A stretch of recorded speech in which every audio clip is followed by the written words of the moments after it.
की इस साधना में और अपने जीवन में, जीवन ध्येय में वो सफल हो पाए, ऐसी शुभेच्छा और आशीष के साथ आज का सत्संग। इनके पहले वीडियो में हमने समझा कि ये जो सारा क्रियाकलाप है बाह्य जगत में हो रहा है और हमारे भीतर हो रहा है। क्रियाकलाप का मतलब क्या? साक्षी चेत स्थिति, भगवत भाव, जो भी आप नाम दे, है तो अपना ही स्वरूप, सहज रूप से उनका अनुभव, ये हमारा अधिकार है, हमें होना ही चाहिए। ये कोई नई बात नहीं है, लेकिन नहीं हो रहा। भगवान कहते हैं उनका कारण ये 3 गुण है। अगर इस सारे क्रियाकलाप को,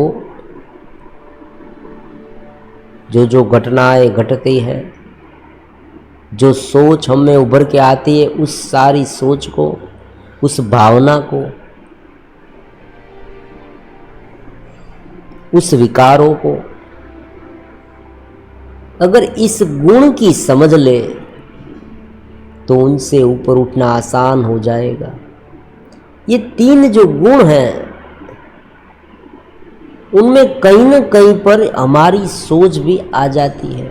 हम जो सोचते हैं, आज हम व्यथित हैं, आज हम असंतोष में डूबे हुए हैं, आज हम चिंतातुर हैं, आज हम विकारों में हैं, आज हम भयभीत हैं, आज हमें ये समझ में नहीं आता मुझे क्या करना है। तो ये सब जो है वो इस 3 गुण में आ जाते हैं। ये पूरा मैकेनिज्म है। जिस तरह से कंप्यूटर में आप देखें तो स्क्रीन होती है, सीपीयू होता है, कीबोर्ड होता है, माउस होता है, तो उनके ये अलग अलग कंपोनेंट है, भाग है।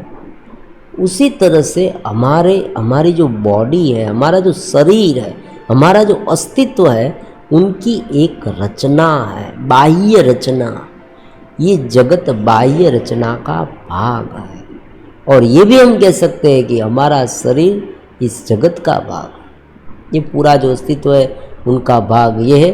उनका मतलब ये है जो कुछ हो रहा है वो इस अस्तित्व का भाग है, इसलिए हो रहा है। ये जो दृष्टा है, भीतर की चेतना है, वो उनसे अलग है। साक्षी होने की बात क्यों आई? ये प्रश्न आया ही क्यों? ये सिद्धांत आया क्यों? आजकल देखो सब कोई व्यक्ति बोल रहा है साक्षी में रहो, साक्षी में रहो। ये सिद्धांत क्यों आया?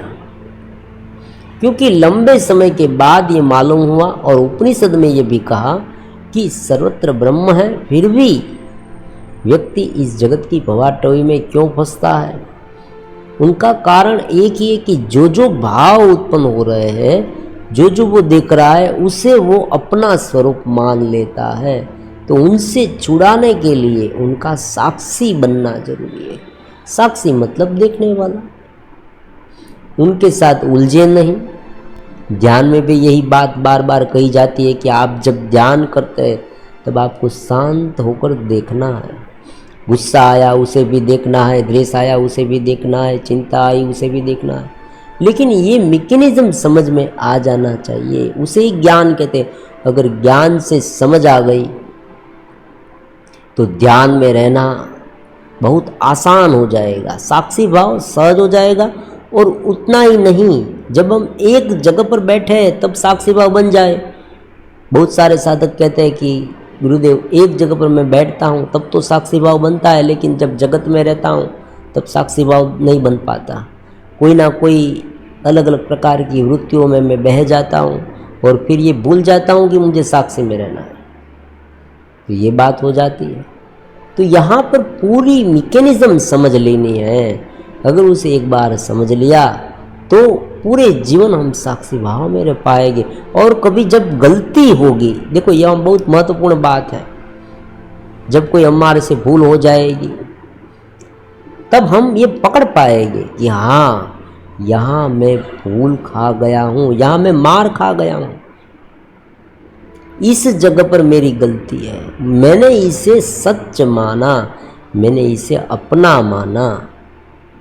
किसी की डेथ हो जाती है तब आप समझते हैं कि व्यक्ति इतना व्याकुल हो जाता है, इतना दुखी हो जाता है, उसे इतना आघात लग जाता है कि अरे वो मुझे छोड़ के चला गया, क्योंकि लंबे समय से वो उनके साथ रह रहा है और उन्हें देखने की आदत उसे हो गई है।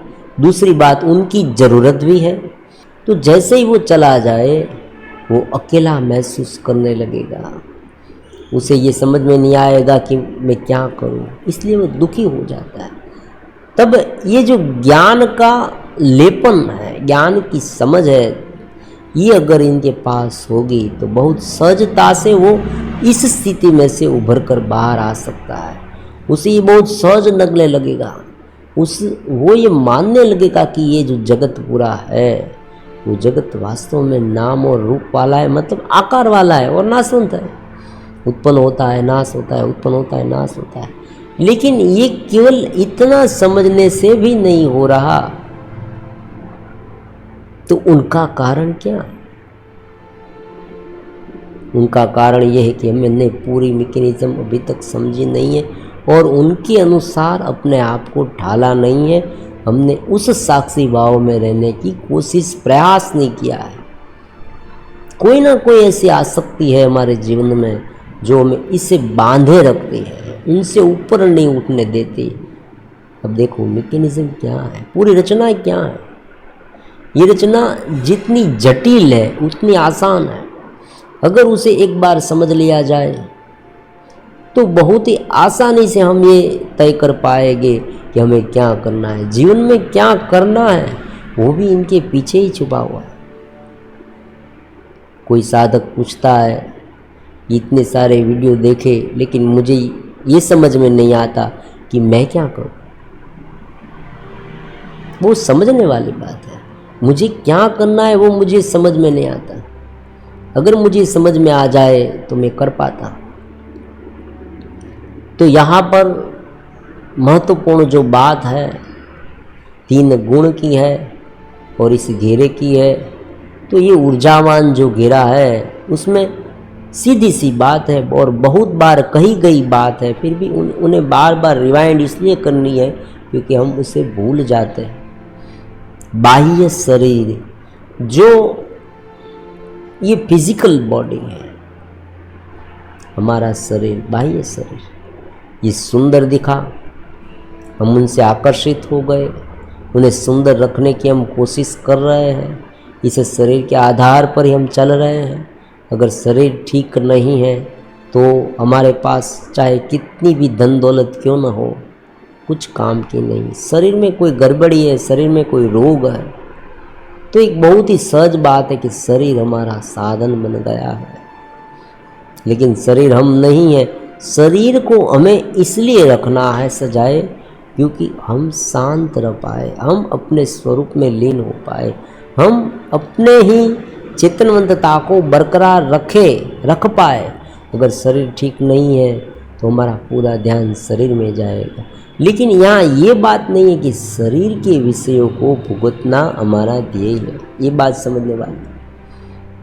अब यहाँ 2 प्रिंसिपल अपने आप बाहर आ गए। एक बात है कि हमें शरीर को ठीक तो रखना चाहिए भाई, क्योंकि शरीर हमारा साधन है, लेकिन शरीर ही मुख्य नहीं है। ये फिजिकल बॉडी जो है वही मुख्य नहीं, वो है तो हम हैं, ये बात है। बाह्य जो संस्कार हमें गढ़े हैं उनको सुधारने के लिए एक ऐसी फिजिकल बॉडी चाहिए, इसलिए हमें मिली है। लेकिन उनका मतलब ये नहीं है कि जो शरीर को ही हम सजाते रहे, शरीर के साथ ही एक कुरूप रहे, शरीर सुंदर दिखे, इसलिए हम उनके लिए बहुत प्रयास करते हैं, ये करे वो करे। इनके लिए देखो यहाँ उल्टा हो जाता है। जो साधन के माध्यम से हमें चलकर ऊपर उठना है, उस साधन को ध्येय मानकर उनमें ही पूरा जीवन बिता देते हैं, ये हमारी भूल हो जाती है। शरीर को अपना माना, शरीर को मैं माना, शरीर मेरा है, ये बात है, शरीर साधन है, लेकिन शरीर को ही मुझे ध्येय नहीं मान लेना, क्योंकि हर एक व्यक्ति का शरीर कभी परमानेंट नहीं रहने वाला। और आप देखिए इसी जन्म में बचपन होता है, तरुण होता है, युवा होता है, वृद्धावस्था आती है, रोग आता है, फिर व्यक्ति मर जाता है। तो ये निरंतर चलने वाली घटना है। तो एक रचना हो गई इस शरीर की, लेकिन इस शरीर से को जानकर भी पूरी तरह से ये जाना नहीं जा सकता है, क्योंकि शरीर बाहर है, उनके भीतर भी कुछ तो है जो हमें अनुभव में आ रहा है, जो हमारे विचार है। दूसरी बात, हमारे विचार है, हमें जो सोच उत्पन्न हो रही है, जो दुख है, चिंता है, हताशा, भय, क्रोध, लोभ, मोह, जो जिस प्रकार के अलग अलग प्रकार के कसाय है, दुर्गुण को या सद्गुण को, प्रेम के भाव को हो, जो भी आपको वो भी भीतर में अनुभव आते हैं, वो शरीर से पर है, शरीर के भीतर होते हुए उनसे अलग है। तो ये मनोमय शरीर हो गया हमारा भीतर की दूसरी रचना, ये मन की है। अब इस मन की रचना में भी एक अंतरा ऐसा है, एक कर्टेन ऐसा है कि जो स्मृति के रूप में है, जो हमारे भीतर स्टोर हो गया है, जो हमने किया है वो सब हमारे भीतर स्टोर होता जाता है, और वो संस्कार के रूप में है।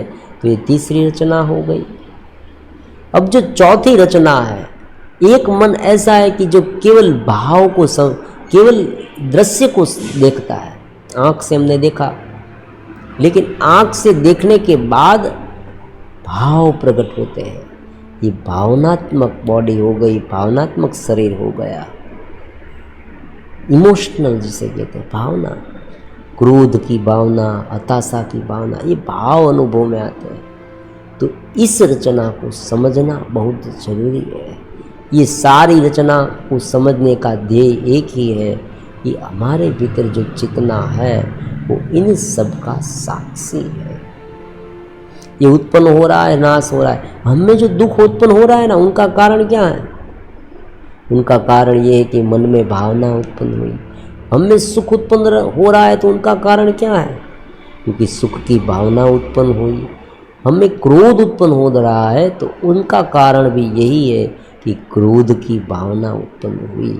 तो चित्त में अलग अलग जिस प्रकार की वृत्तियाँ उत्पन्न होती है, उन्हीं के आधार पर ये भाव प्रकट होते हैं, और जो भाव प्रकट होते हैं उनके आधार पर हमें सुख दुख का अनुभव होता है। अगर ये मैकेनिज्म पूरी तरह से समझ में आ गया, अगर हम उसे बारीकी से देखें, आपको क्या करना है? शांत चित्त से बैठकर अपने आप का अन्वेषण करना है। जब भी कोई सोच उत्पन्न हो तो उस सोच को शांति से देखना है कि मेरे में सोच उत्पन्न हुई। अब ये बात हो गई बाह्य मैकेनिज्म की। अब जो तीसरी और महत्वपूर्ण बात है, देखो पहले तो हमने देखा कि ये शारीरिक बॉडी हो गई, फिजिकल बॉडी। दूसरी बात जो है मेंटल है, मानसिक है। मानसिक में भी, मनोमय में भी दो बात महत्वपूर्ण आई, दो अलग अलग विभाग आए। एक जो है जो दृश्य देखने वाले संवेदनाएं हैं, और दूसरा जो पार्ट है वो स्मृतियाँ है, और इन सब दोनों में भावनाएं हैं। तो ये तीन मिलकर एक घेरा हो गया, मन का घेरा। स्मृतियाँ, भावना और संवेदना, ये तीन महत्वपूर्ण बात मन में समझनी है। शरीर में क्या समझना है? शरीर तो 5 महाभूत तत्व का है, उसमें 9 द्वार है। 9 द्वारे पूरे दे, भगवान ने भी कहा 9 द्वार वाला इस शरीर में रहकर भी वो कुछ करता नहीं है। ये बात समझने वाली है। वो सब इस घेरे के कारण होता है, ये समझाते हैं भगवान में। हो रहा है ये बात है, लेकिन क्यों हो रहा है? इसी घेरे के कारण। उसमें स्मृति है। महत्वपूर्ण बात यह है, क्योंकि एक बार एक व्यक्ति जिस तरह से बर्ताव करता है, तो उस बर्ताव में भूतकाल का जो स्मरण है, भूतकाल में जो उसने भुगता है, भूतकाल में जो उसने जगत को देखा है, उनकी जो मान्यता है उनके अनुसार वो करता है। अगर भूतकाल में उसे कोई व्यक्ति ने बहुत परेशान किया हो तो वो व्यक्ति जैसे उनके सामने आ जाए वो तुरंत प्रताड़ित हो जाएगा, तुरंत गुस्सा आ जाएगा कि तो हाँ तुम ही हो जो मुझे पहले तुमने बहुत परेशान किया है, आज मेरे पास फिर से आए हो, मैं तुम्हें कोई मदद करने वाला नहीं हूँ। अब देखिए ये संस्कार की बात हो गई, तो विषय में भी यही है। वो एक विषय भुगता था, वो बहुत लंबे समय तक भुगता, तो उनके संस्कार गड़े हैं, तो फिर से जैसे ही वो विषय हमारे सामने आया हम उस पर कंट्रोल कर लेंगे और उनकी पकड़ में आ जाएंगे। तो ये संस्कारों की रमत हो गई, ये स्मृति की रमत हो गई। अब क्या होता है जब कोई भी विचार हमारे मन में दाखिल होता है, सबसे पहले उनका एडमिशन, उनका प्रवेश हम में होता है, तब किस तरह से होता है। अब देखिए, आपने देखा कि सामने एक सुंदर सी लड़की है, लड़की को देखा एक लड़के ने, तो पहली नज़र में देखे तो जैसे ही उसने देखा तो उस लड़की का पूरा जो बॉडी है, शरीर है, वो उनकी जो संवेदनाएं हैं, उनका जो सिग्नल है, हम सिग्नल कहेंगे, तो सिग्नल उनके मन में आया, उनके मन में एक चित्र खड़ा हुआ। सामने जो उसने देखा लड़की को, तो उनका पूरा चित्रण उनके मन में पड़ा। उस चित्रण के माध्यम से वो ये समझ पाया, फिर वो कंपैरिजन करेगा भूतकाल की घटना, भूतकाल में जो उसने देखा था, जो भुगता था, उन सब का आप देखिए आवाज़, किसी की आवाज़ सुनकर भी आप पहचान सकते हैं ये व्यक्ति कौन है। तो जैसे उस लड़के ने उस लड़की को देखा, उनके शरीर को देखा, तुरंत ही एक सेकंड के 100वें भाग में ये तुरंत हो जाता है। तुरंत उनकी स्मृति में से वासना प्रकट हुई, जो उसने पहले भुगता था। वो पूरी जो जब उसने भुगता था ना, तब ये जो पूरी घटना थी, वो घटनाक्रम जो था, जो पूरी प्रोसेस थी, वो पूरी प्रोसेस उनकी स्मृति में डट गई है। क्यों डट गई है? क्योंकि उस समय उसने बहुत ही आसक्त होकर भुगता था, इतना वो लालायित हो गया था, इतना उसमें एकरूप हो गया था कि उनकी स्मृति ज़्यादा से ज़्यादा इफेक्टिव रूप में गढ़ गई थी, उसमें स्टोर हो गई थी, बहुत ही असरकारक रूप में उसमें स्टोर थे। और जब उसने उस लड़की को देखा, तुरंत ही उसी भोग का पूरा चित्रण उनके मन में छा गया। ये है मनोमय शरीर, भावनात्मक बॉडी, और वासना से उनका पूरा शरीर, पूरा मन भर गया। फिर मन की इफेक्ट शरीर में होने लगी, शरीर में भी उनके अनुसार अलग अलग प्रकार के हार्मोन्स जग गए। तो ये एग्जाम्पल है, ये एग्जाम्पल सब में लागू होता है। जब हम कोई स्वादिष्ट चीज़ देखें तब हमें मुंह में पानी आ जाता है, लोग कहते हैं मुंह में पानी आ गया।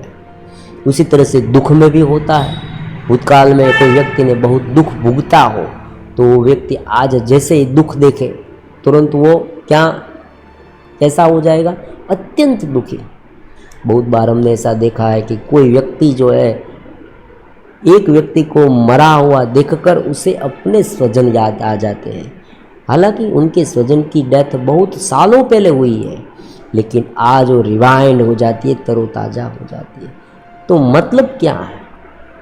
फिजिकल बॉडी, ये भीतर का जो शरीर है, उसमें संवेदनाएं हैं अलग अलग इंद्रिय की, दूसरा है स्मृतियाँ है, और तीसरा है भाव है। ये भाव है, भाव उत्पन्न होता है, भावनात्मक बॉडी।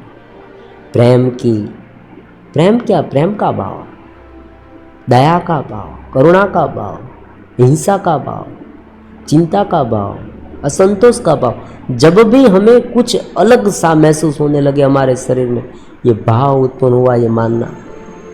आप सभी भाव को बहुत अच्छी तरह से जानते हैं, ऐसी बात नहीं है कि ये नया मैंने सुनाया, लेकिन हमें ये मैकेनिज्म का पता नहीं है, या हमने पढ़ा बहुत है लेकिन उनके बारे में हमने सोचा नहीं, ये बात है।